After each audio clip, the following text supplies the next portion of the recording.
मोकामा बिहार में जनसुराज पार्टी और जेडीयू के बीच हुई झड़प में मारे गए समर्थक के शव को जब शुक्रवार को पोस्टमार्टम के लिए अस्पताल लाया गया तो वहां स्थिति तनावपूर्ण हो गई। अस्पताल परिसर में हंगामा हुआ और सुरक्षा बलों को तैनात करना पड़ा। जानकारी के अनुसार जनसुराज कार्यकर्ता दुलार चंद यादव का शव मोकामा के सब डिविजनल अस्पताल में पोस्टमार्टम के लिए लाया गया था। इस दौरान बड़ी संख्या में स्थानीय लोग और पार्टी समर्थक अस्पताल पहुंचे, जहां उन्होंने जमकर हंगामा किया और न्याय की मांग की। उन्होंने पुलिस प्रशासन के खिलाफ नारेबाजी की और घटना में शामिल आरोपियों के खिलाफ कठोर और त्वरित कार्रवाई की बात रखी। वहीं अस्पताल पहुंचे बिहार में जनसुराज पार्टी के अध्यक्ष मनोज भारती ने इस घटना की निंदा की और बताया कि उनकी हत्या एक संदेश है कि बिहार में बाहुबल अभी भी राजनीति में मायने रखता है। ध्यान से अगर देखें तो ये बहुत सारी घटनाएं केवल जनसुराज के उम्मीदवारों के साथ ही हो रहा है। सबसे पहले जब नॉमिनेशन का समय था, उस समय हमारे बहुत सारे उम्मीदवारों को इन्होंने अगवा कर लिया और उसे नॉमिनेशन करने नहीं दिया। फिर जब नॉमिनेशन हो गया तो हमारे बहुत सारे उम्मीदवारों को गृह मंत्री और शिक्षा मंत्री उनके घर पे जाकर उनको बिठाकर उनका नॉमिनेशन वापस लेने के लिए फोर्स किया।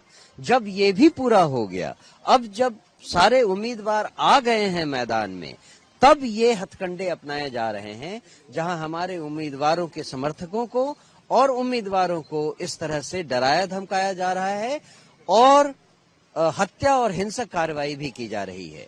आपको यहाँ मैं बता दूं कि जिनकी हत्या हुई है वो आधिकारिक तौर पर हमारे कार्यकर्ता नहीं थे, लेकिन आधिकारिक तौर पर जो हमारे उम्मीदवार थे उनके वो क्लोज रिलेटिव थे, उनके चाचा जी थे और उस हिसाब से वो हमारे समर्थक हुए।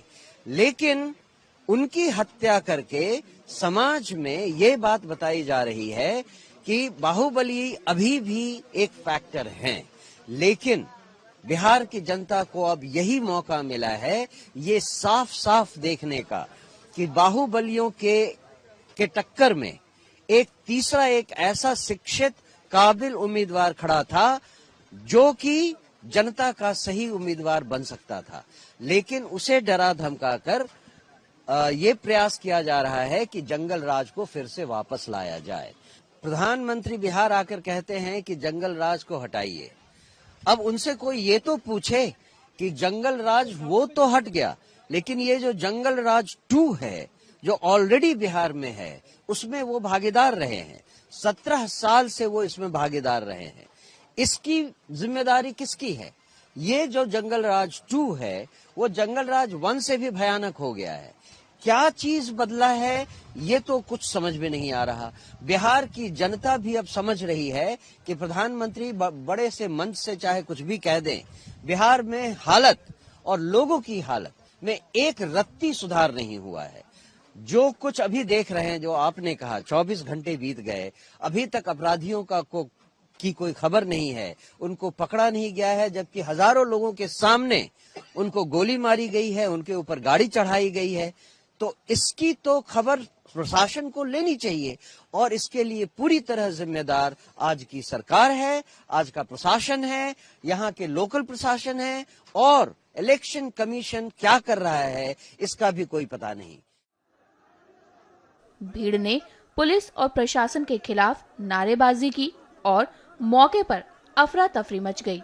स्थिति को देखते हुए अतिरिक्त पुलिस बल बुलाया गया और अस्पताल परिसर में सुरक्षा बढ़ा दी गई। अधिकारियों के मुताबिक कानून व्यवस्था बनाए रखने के लिए सभी जरूरी कदम उठाए जा रहे हैं। ये पूरा मामला गुरुवार को उस समय शुरू हुआ जब जनसुराज पार्टी और जेडीयू के 2 काफिले चुनावी प्रचार के दौरान मोकामा में आमने सामने आ गए। पहले दोनों पक्षों के बीच बहस हुई, जिसके बाद फायरिंग की घटना हो गई।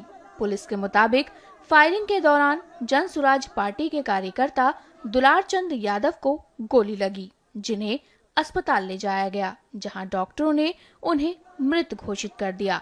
घटना के बाद क्षेत्र में तनाव फैल गया और भारी पुलिस बल की तैनाती की गई।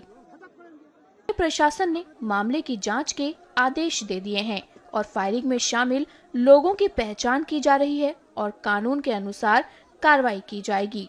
घटना पर जन सुराज पार्टी के संस्थापक प्रशांत किशोर ने कहा है कि उनकी पार्टी की एक टीम मौके पर पहुंच चुकी है और पूरी जानकारी जुटाई जा रही है।